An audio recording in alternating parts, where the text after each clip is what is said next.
Hi, I'm Danielle Karen, and in this podcast, I'm going to share with you knowledge and tools that I believe should be accessible to everyone. They're fundamental and essential to being human. Embody Your Power is an integrative model that bridges science, spirituality, and ancient wisdom to give you the resources needed to live your fullest potential. As a psychotherapist for over 16 years and now as a coach, I help people know, reclaim, and embody their power on all levels.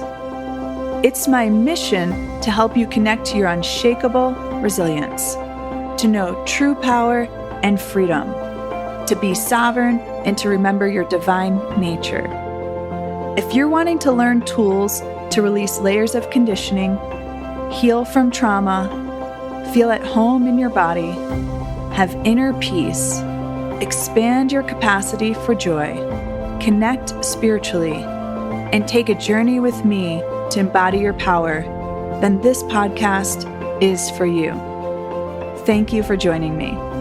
Together, let's raise our consciousness to help evolve humanity.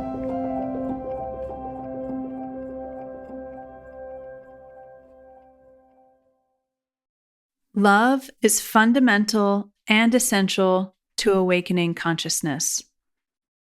Love is the highest vibration and the purest form of consciousness that we can experience. In this season, I'm exploring how internal family systems, or IFS for short, and parts work can help make universal spiritual truths more tangible to experience and embody, starting with love. Let's take a moment to contemplate this quote from one of my favorite spiritual teachers, Matt Kahn. There will never be a time when love isn't the answer. There will never be a moment when love isn't needed or when you've given too much love. Another way to engage with this quote is to ask ourselves in any situation, is there more love I can give myself or another? The good news is that you are already love. Your core self is love. It's not something you have to build up or make stronger. It's a matter of discovering what's already there by peeling away the layers that have been covering it. As Rumi said, your task is not to seek for love, but merely to seek and find all the barriers within yourself that you have built against it. In this episode, we'll explore how to release the barriers we have to knowing and experiencing our true nature as love using IFS and parts work. Let's take a look at what David Hawkins discovered in his research that culminated in his book, Power versus Force. Through extensive research and experiments using applied kinesiology, Hawkins claimed to access a universal field of knowledge, enabling him to calibrate levels of truth and consciousness from 1 to 1,000. He combined these results with his knowledge from clinical psychiatry, philosophy, and spiritual study, aiming to create a comprehensive framework that outlines the energetic differences between states like shame, anger, love, and enlightenment, suggesting that these levels impact personal and societal outcomes. In his book, Hawkins distinguishes between force, which he describes as lower vibrational states like anger, pride, and fear, and power as higher states like love, joy, and peace. Love, as a form of power, does not seek to control or manipulate. Instead, it empowers others and contributes to the harmonious flow of life.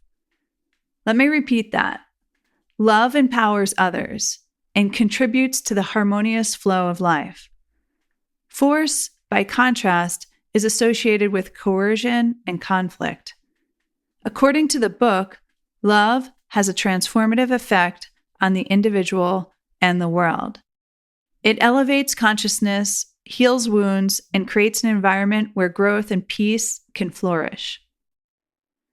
Love is a critical turning point in a person's spiritual journey, marking the shift from ego-based living to a more expansive and enlightened perspective.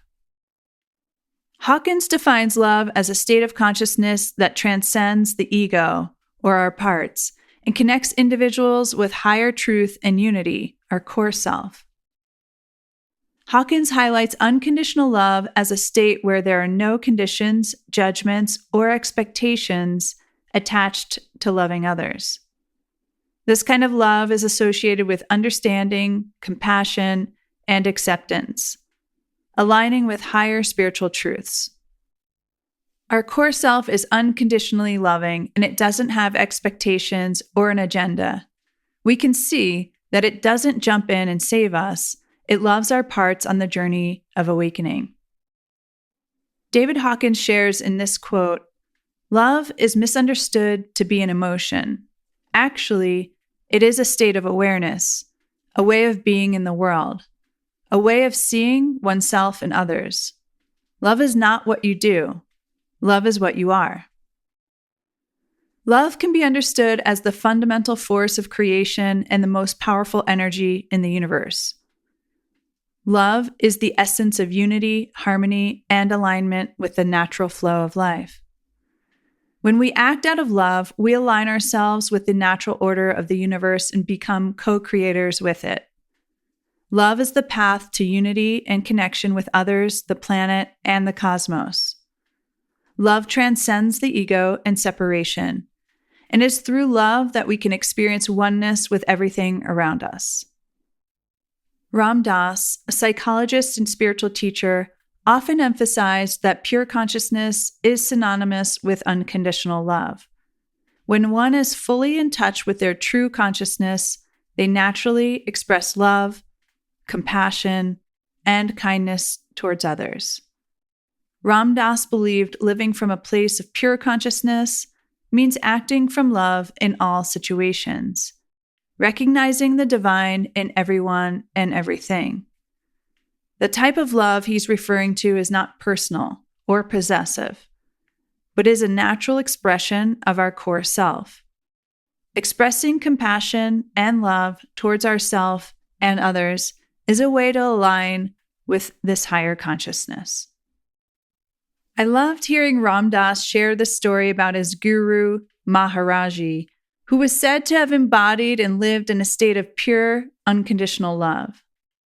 Maharaji would say things to Ram Dass that no one could have known unless Maharaji was able to read his mind. And Ram Dass was convinced that Maharaji did indeed have the ability to know all of his thoughts. And then Ram Dass would joke that he didn't always have the purest thoughts. So what was really touching to Ram Dass is that despite sitting across from someone who knew everything about him, Maharaji loved him unconditionally. This changed Ram Dass's understanding of love completely. He realized that we are not loved for what we do or don't do. We are love itself. He spent the rest of his life teaching that loving others is not just about seeing their personality, their ego, or their parts, but recognizing the divine within them, their core self. This awareness of love as our essence can inspire us to see and love others beyond the masks they wear. I'm going to be quoting a lot from Matt Kahn in this episode as he speaks and writes a lot about love. He's the author of many books, including Whatever Arises, Love That. According to what Matt Kahn teaches, we evolve our consciousness by becoming more loving toward ourselves and others. Our highest priority is loving ourselves because as we love ourselves, we expand our capacity to truly and unconditionally love others. He suggests that when we respect ourselves, we hear our intuition and follow it. Matt Kahn also emphasizes that when we love ourselves, we respect ourselves as a unique expression of the divine and nothing less. I love that. Imagine what a world would look like if we all respected ourselves as a unique expression of the divine and nothing less. Next, let's look at how IFS and parts work supports us in accessing and embodying the love that we are. First, IFS helps us know and experience our core self, which is consciousness and unconditional love, and I believe it to be eternal. We can see the core self as the spirit guide to the mind, which includes the parts and ego and body on this journey. The core self is like the sun, it's always shining. It's already awake and knows the truth about who we are. It's here to guide the parts on their journey to awaken into their true nature. IFS helps us know our core self by identifying, as Rumi said, the barriers or parts that block it from shining through. Through IFS, we have very practical ways of working with these parts so that we can live from our core self. There are two types of parts, exiles and protectors, that get in our way of accessing our core self and love. What happens is that these parts get cut off from the core self and start operating without knowing about or trusting the core self. Imagine the core self is like the bus driver supporting and guiding all the children on their journey to Earth School, but the kids didn't know there was a bus driver, or for some reason didn't think the bus driver was competent, and so the kids took over and started jumping into the driver's seat. When our parts don't know about the core self, they suffer because they're cut off from their main source of love, support, guidance, and nourishment. Without access to their own love, they're in a state of anxiety, panic, fear, and stress. When protector parts don't trust the core self, they're in fear. They're afraid that if they didn't work hard at their job, then we would get hurt or experience some type of pain. Exiles are the parts that get locked away, reliving the pain of the past all alone. Imagine being stuck in a painful memory or belief for years or decades and not having any contact with the love and support of the core self, which is exactly what is needed to heal and be free. Since the protectors and exiles either don't know about the core self or don't trust it, they're like children who believe they were abandoned by their loving parents, so they end up jumping in the driver's seat and driving us around, motivated by their pain and fear. Let's take a look at how protector parts more specifically play a role in our ability to access our core self. Common examples of protectors include anxiety, depression, anger, people-pleasing, perfectionism, being intellectual, avoidant, having guilt, the common inner critic or judge, and addict parts. When the protector parts take over, it's because they don't want us to get hurt or experience pain, and they jump in to make sure this doesn't happen. When this is the case, they're cut off from nourishment of the core self. It's kind of like a child not knowing they have parents, and so they're burdened with all the tasks of taking care of themselves. Imagine a child having to figure out how to take care of a house, feed themselves, get themselves to school, and live their life all by themselves because no one is around to help. Sounds like a disaster, right? Our protector parts are in the same position. Given they don't know about the core self, they work overtime to try their best to protect us. This is why we have parts that feel like they've been working 24/7 and never have a break. The protector parts are loyal to us, and they don't want us to get hurt. However, the way they go about it is often not helpful and can create more pain. Let's take an addict part, for example. Whether we're experiencing an addiction to a substance, shopping, games, sex, food, or anything else. This kind of part may be wanting to do these things to try to avoid feeling some kind of emotional pain. However, it can often result in us feeling shame. When the protector parts take over, they often do things that we're not proud of, and therefore it can make it harder for us to have love and compassion for ourselves. It's like digging ourselves deeper into a hole. Often these protector parts want to protect us from some pain and actually cause a similar pain in the process.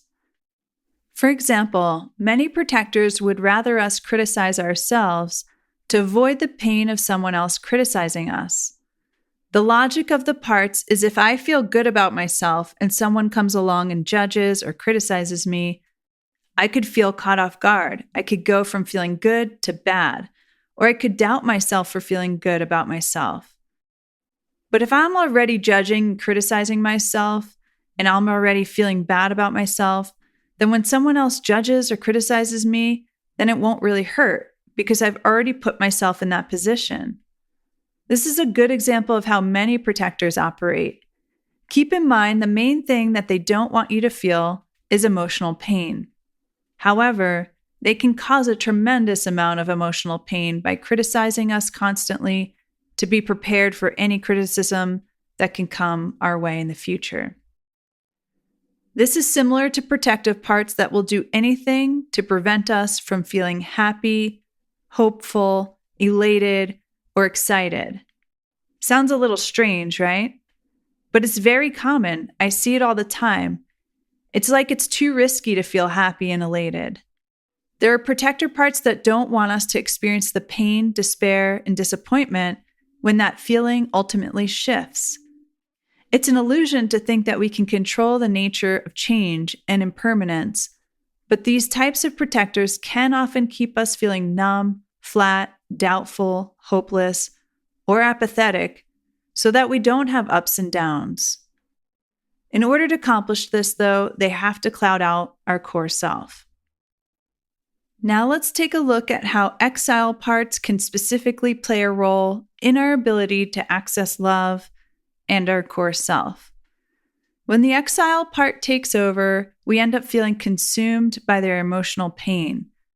Part of their wisdom is to flood us with their intense emotional pain in order to try to get our attention so that they can heal.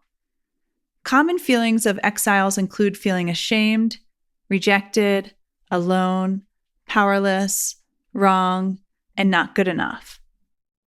They also carry burdens that can show up as internalized beliefs or messages about ourselves that aren't true. For example, I'm unlovable. I'm not worthy of good things in life. I'm damaged. I'm selfish. And I can't trust myself. We often internalize these messages based on how others have treated us.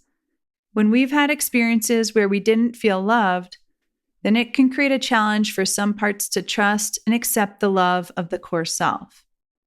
IFS helps us identify and heal these burdens that our parts carry. Let's zoom in on the burden of believing we're selfish or being called selfish, as this is very common. For some people, it's one of the worst things someone can say about them. When someone calls a child selfish, they can interpret that in many different ways.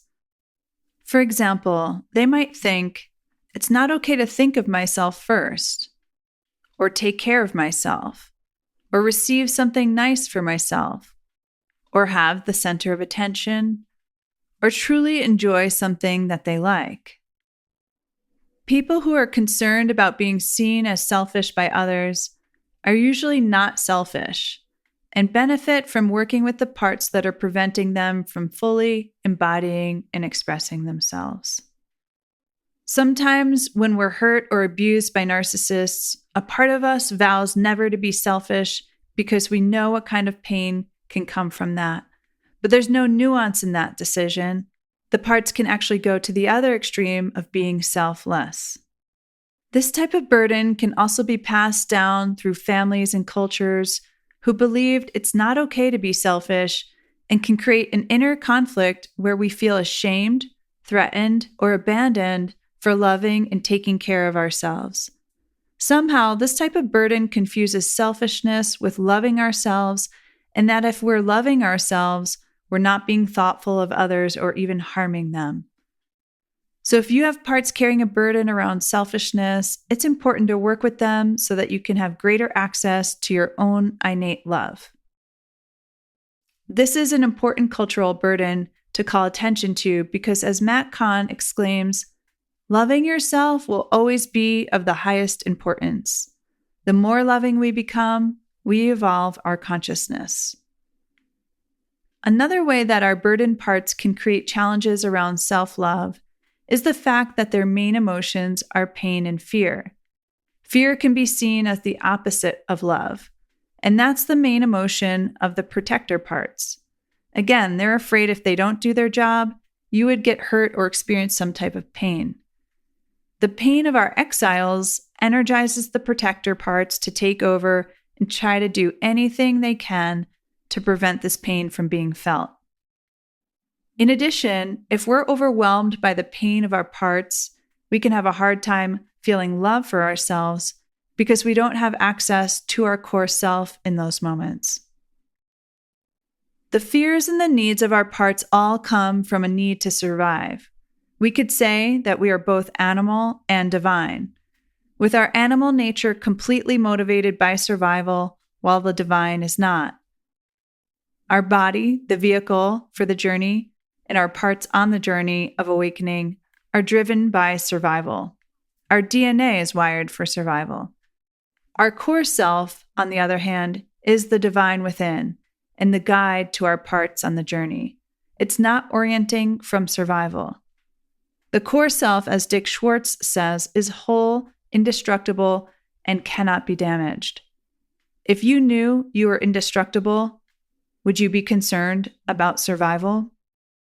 That's my understanding of why the core self doesn't intervene and save you from experiencing something painful. It knows the truth about you. The core self holds a much, much, much bigger and different perspective and guides the parts and the body lovingly on the journey. When we're in a state of survival, we're wired to look out for our own needs first. We can have parts that look like their intention is to benefit others, when in reality, it's trying to save itself. For example, a people-pleasing part on the outside could look like we're concerned with other people's feelings, but it really comes back to how we would feel if we didn't please others, which is commonly feelings like shame, rejection, or abandonment. Awakening consciousness is moving beyond living from the limited experiences of our parts that are survival-oriented to living from our core self, which is love. The core self is supporting our parts in knowing and experiencing ourselves as the divinity that we are. In turn, the core self gets to experience embodied consciousness. When our parts are separated from the core self, their source of love, they suffer. What can happen then is that the parts can jump in the driver's seat and drive us around looking for love from other people. In this scenario, your core self has been hijacked by the parts, and therefore, the version of you trying to receive love from others is a part that is motivated by pain or fear. What are the odds that this part is going to attract or meet up with a person that will actually give them the kind of love that they're looking for? Actually, it can be quite the setup to enter into a relationship from a part needy for love versus from our core self that is love. Essentially, we have a part that has lost contact with its main source of love, looking for love from someone else. What we want to do is identify these parts and work with them and help them feel loved by the core self. Then our core self can be in the driver's seat when entering into a relationship. When we do this work, we create a secure attachment internally between our parts and our core self, which ripples out to how we engage in our relationships with others. How do our parts feel when they're loved by our core self? If you've experienced IFS or parts work, then you've most likely experienced how profound it is for our parts to receive the love of the core self. Every day, I see people completely change in front of me when they access this love within themselves. The love of the core self is so powerful that it can heal our parts and sometimes instantly. So how do we become more loving toward ourselves? First, we need to know that there are two aspects of ourselves. There's our parts who are on the journey of awakening, and there's our core self that is already awake. When our parts get cut off from their source of love, they struggle with feeling love for themselves and other parts, and essentially other people. If you would like to learn the step-by-step process on how to do this work, I'd recommend listening to my podcast starting with episode number 1 and going consecutively through to episode 20, as it's designed to be a mini course. Specifically, episodes 5 through 11 will give you instructions to work with your parts and access your core self. To summarize the steps briefly, we want to recognize and identify our parts. We want to start to see different aspects of our mind as different parts of ourselves.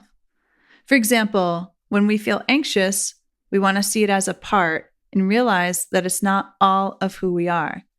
Then we want to learn how to separate from all of our parts and get to know who we are when all our parts give us some space.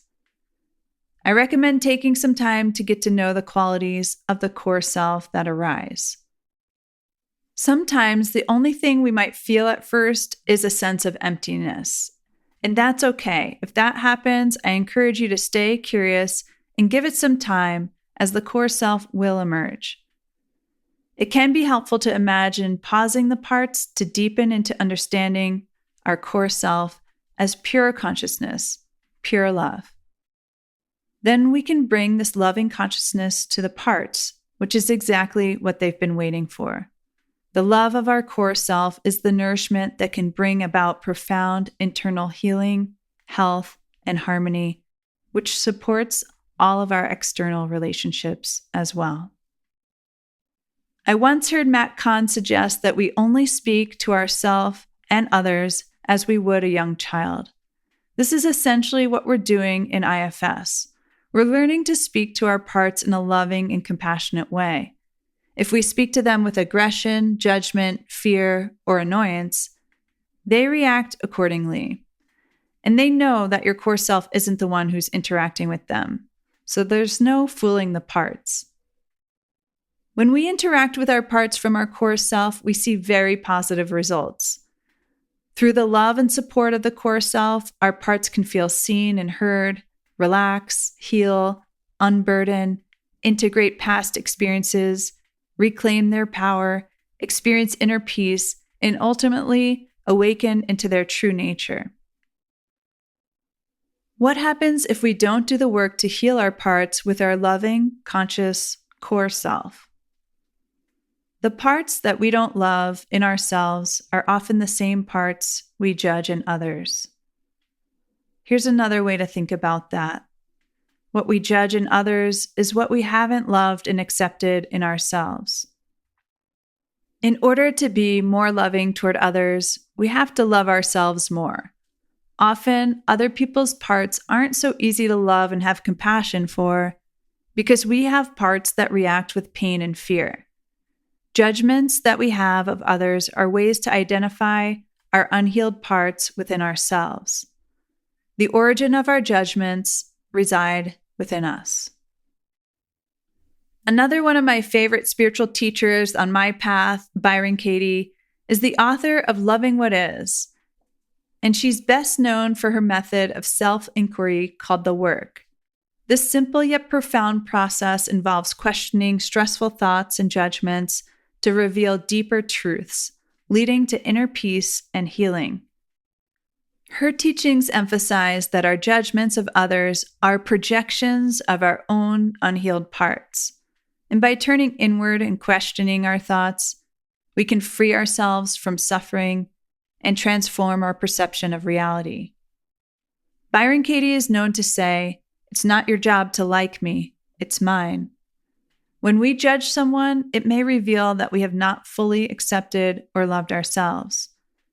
She suggests we look at our judgments to uncover where we need to offer ourselves love. Byron Katie makes another powerful point when she says, "We never hate people. We only hate what we imagine about them." She suggests that our judgments of others are based on stories we create about them. And these stories often reflect our fears, insecurities, and unhealed emotions. If we inquire into why we see someone in a certain way, we begin to see the reflection of our own mental patterns. She emphasizes that when we resist or judge reality, we are actually in conflict with ourselves. Our judgments of others are opportunities to inquire into where we're resisting acceptance and healing within. Carl Jung's concept of the shadow aligns deeply with the idea that what we judge in others reflects parts of ourselves we haven't fully integrated. Dick Schwartz uses the term tormentors to refer to people who activate our parts. Tormentors serve as mirrors, reflecting back aspects of ourselves that are wounded, defensive, or in need of healing. Through these difficult relationships, we have opportunities to see and understand the parts of us that can still carry pain, trauma, or unmet needs.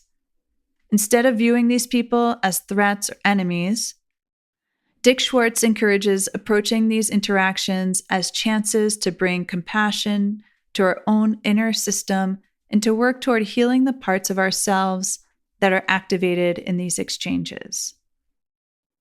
Let's take some time to contemplate. If someone isn't treating you in the way that you want to be treated, will you wait until the other person can recognize your core self before you acknowledge and recognize their core self? If so, how long will you wait and why?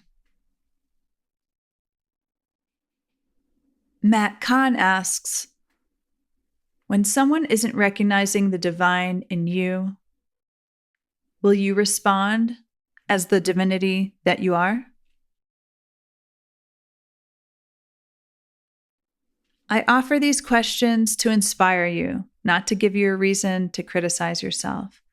We are all on a path of awakening and working towards, as Matt Kahn would say, loving ourselves more, not less. Eckhart Tolle invites us to have compassion for others when he says, if I had lived her past in her pain, if I had her level of consciousness, I would think and act exactly as she does. This realization brings compassion, forgiveness, and peace. Tolle suggests that when we judge others, we fail to see their experience fully. Practicing compassion leads us to understand that their actions reflect their level of consciousness, just as ours do. We're all in different grades in Earth School on the path of awakening. Can you really get mad at a second grader for not knowing what the fifth grader knows? Adyashanti, a spiritual teacher rooted in Zen Buddhism, once said, in the end, spirituality is not about watching the breath. It's about waking up from the dream of separation, the dream that I am different from you. That's the real teaching. When we judge others, it reinforces the illusion of separation. Adyashanti encourages self-inquiry to dissolve that illusion, showing us that judgments stem from seeing ourselves as separate and unhealed. Healing is bringing love to all of our parts, especially those that we're ashamed of. Every single version of us deserves love, tenderness, and grace. Resistance to any part of yourself or others only deepens the division. Instead, love is the answer to internal and external conflicts. Matt Kahn says it very succinctly when he shares, loving ourselves will always be of the highest importance. As we evolve our consciousness, we become more loving. There will never be anything more important than love. He goes on to say, your alignment with love is all that is required to ignite the light of your highest potential. In every breath, you are either moving closer to love or further from it. Choose love as often as possible, especially toward yourself, and watch the miracles unfold. Love is the most fundamental and important aspect of awakening consciousness. We embody our power when we know and live from our core self. The core self loves all our parts and guides the parts to love themselves and all the other parts, creating inner harmony and alignment. The most disempowered we can be on our spiritual path is not loving ourselves enough. Matthias de Stefano, author, modern mystic, and spiritual teacher, explains that being anti-something focuses energy on resistance and separation. The more we focus on opposition or resistance, the more we give power to what we are opposing. This is why he emphasizes being for something instead of against something. For example, instead of being anti-war, one can focus on promoting peace. He highlights that true love doesn't resist or reject anything, but instead seeks to understand, accept, and integrate. Love doesn't fight against darkness, it simply shines light, which transforms and illuminates. In this sense, love is inclusive and expansive, while opposition creates boundaries and reinforces separateness. Let's not forget that we are already love. You are love. I am love. We are love. We don't need to go looking for it somewhere else. We have to remember that it is who we are.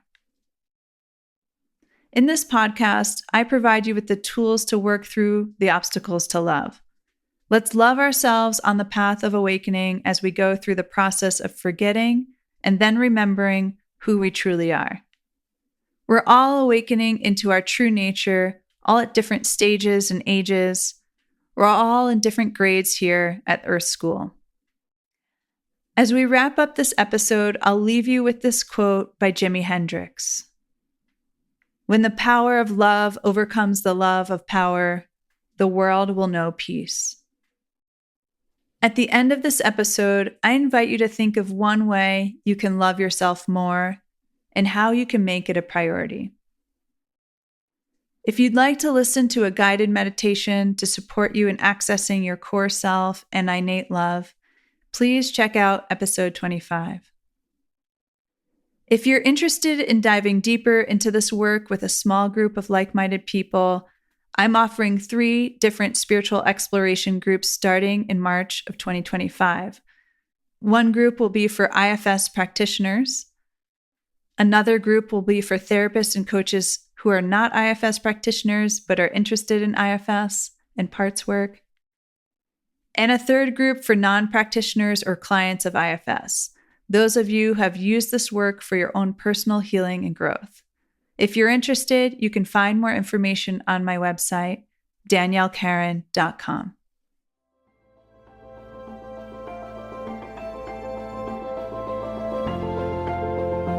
Thanks for listening to this podcast. If you found this episode helpful, please consider assisting me in reaching more people by sharing it with others or writing a review. Together, let's raise our consciousness to help evolve humanity. For more information, please visit my website, daniellekaren.com. That's DANIELLECARRON.com.